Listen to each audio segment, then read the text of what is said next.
Salut, c'est Philippe et bienvenue dans cette vidéo. Aujourd'hui, on va voir ensemble comment avoir la motivation quand on cherche un travail et surtout comment ne pas la perdre. Avant de commencer, sache que ces conseils, c'est des choses que j'applique sur moi et qui fonctionnent sur moi. Je ne suis pas un professionnel des neurosciences, mais je pense que ça peut être intéressant de te partager ça. Pour moi, la chose la plus importante quand je cherche à atteindre l'objectif, c'est que je le fasse pour moi-même. C'est très dur de se motiver à faire quelque chose quand c'est pour les autres et quand on n'est pas persuadé que ça va nous apporter quelque chose. Par exemple, si tu commences à chercher un travail parce que tes parents font que te dire qu'il faut que tu trouves un emploi pour cet été ou parce que ta femme en a marre de te voir à la maison, en règle générale, c'est très difficile. Mieux vaut être persuadé que ça va t'apporter quelque chose pour toi plutôt qu'essayer de faire les choses pour les autres. Donc si tu n'es pas convaincu que c'est pour toi, ça ne sert à rien de se lancer, il faut d'abord commencer par là. Et la première chose pour être motivé pour soi, c'est de se poser la question pourquoi. Pourquoi tu vas chercher un travail? Est-ce que c'est pour avoir de l'argent pour partir en vacances? Est-ce que c'est pour avoir de l'argent et t'acheter une nouvelle voiture? Ou est-ce que c'est pour avoir un travail qui te plaît plus que celui dans lequel tu travailles à l'heure actuelle? C'est ces questions-là qu'il faut se poser et il faut se poser la question pourquoi je veux faire ça? La deuxième question qui a à se poser, c'est quelle est la pire des choses qui peut t'arriver si tu n'atteins pas cet objectif, si tu ne trouves pas de travail? Ah ben peut-être que je ne pourrais pas payer le crédit de la maison. Peut-être que je ne pourrais pas partir en vacances. Peut-être que je vais devoir vendre ma voiture parce que je ne peux pas payer mon crédit, etc., etc.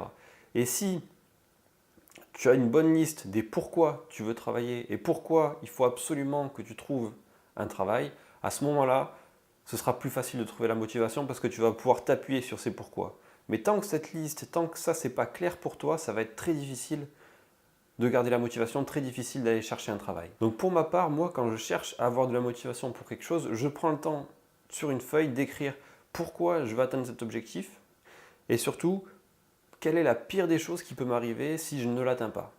Et à partir de là, en règle générale, ça me permet d'avoir des sources de motivation qui vont me permettre d'atteindre mes buts. Et donc là, pour le coup, de trouver un nouveau travail. Autre point super important pour garder la motivation, il faut garder un environnement qui est positif. C'est-à-dire que si vous avez des amis qui ont tendance à vous dire oui mais la conjoncture, oui mais tu comprends, ce domaine est bouché, oui mais t'as pas assez d'expérience, ça va vous tirer vers le bas, ça va vous saper le moral et ça va vous tuer votre motivation.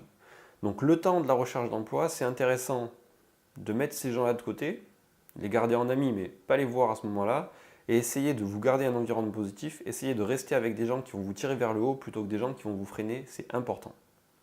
Point suivant, il faut que vous soyez plein d'énergie et pour ça, ça ne sert à rien de passer 8 heures dans la journée à trouver un travail, ça ne sert à rien de chercher pendant 8 heures sur les sites et les différentes annonces. Mieux vaut passer un petit peu moins de temps mais avec une grande énergie plutôt que passer toute la journée et d'être tout mou devant son ordinateur à chercher. Donc l'idéal pour ça, c'est d'avoir un petit peu de temps à chaque fois, dans chaque journée, pour vous. Prenez le temps de faire du sport, de voir vos amis, d'aller manger au restaurant. Il faut que vous ayez du temps pour vous, pour être plein d'énergie et pour pouvoir mettre cette énergie dans votre recherche d'emploi. Maintenant que vous avez de la motivation, il va falloir utiliser cette motivation au service de votre objectif qui est la recherche d'emploi. Et pour ça, le mieux c'est de planifier. Planifiez vos journées, planifiez vos semaines. Donc par exemple, vous allez pouvoir vous dire que à la fin de la semaine, il faut que j'ai écrit un CV et une lettre de motivation type et que j'ai repéré les entreprises dans lesquelles je postulais. À la fin de la semaine prochaine, du coup, j'aurai postulé à au moins 5 entreprises en envoyant un CV et une lettre de motivation personnalisée, etc., etc. Et en ayant un planning relativement carré et surtout en s'investissant pour tenir le planning et pour ne jamais rater un des jalons, vous allez y arriver parce que du coup, vous allez utiliser cette motivation pour atteindre vos objectifs. Concernant le planning, il faut que ce soit des objectifs court terme. Ça ne sert à rien de se dire dans 3 mois j'aurai trouvé un travail, c'est beaucoup trop long, tu ne vas pas pouvoir mesurer l'évolution, tu vas avoir l'impression de ne pas avancer. Alors que si tu prends des objectifs très court terme, à la journée ou à la semaine éventuellement, par exemple chaque jour je postule à une annonce, ça va te permettre de chaque jour voir si tu atteins ou pas ton objectif de la journée et de voir si tu avances dans ta recherche d'emploi. Et ça c'est beaucoup plus gratifiant et ça va te permettre de garder la motivation tout au long de ta recherche d'emploi. Dernier point qui selon moi est fondamental, pour rester motivé, il ne faut pas que ta recherche d'emploi dure trop longtemps. Si tu vas passer 6 mois, 1 an, 2 ans, 3 ans dans ta recherche d'emploi, forcément qu'au bout d'un moment tu vas perdre toute motivation et que quand tu vas arriver devant le recruteur, tu seras à bout.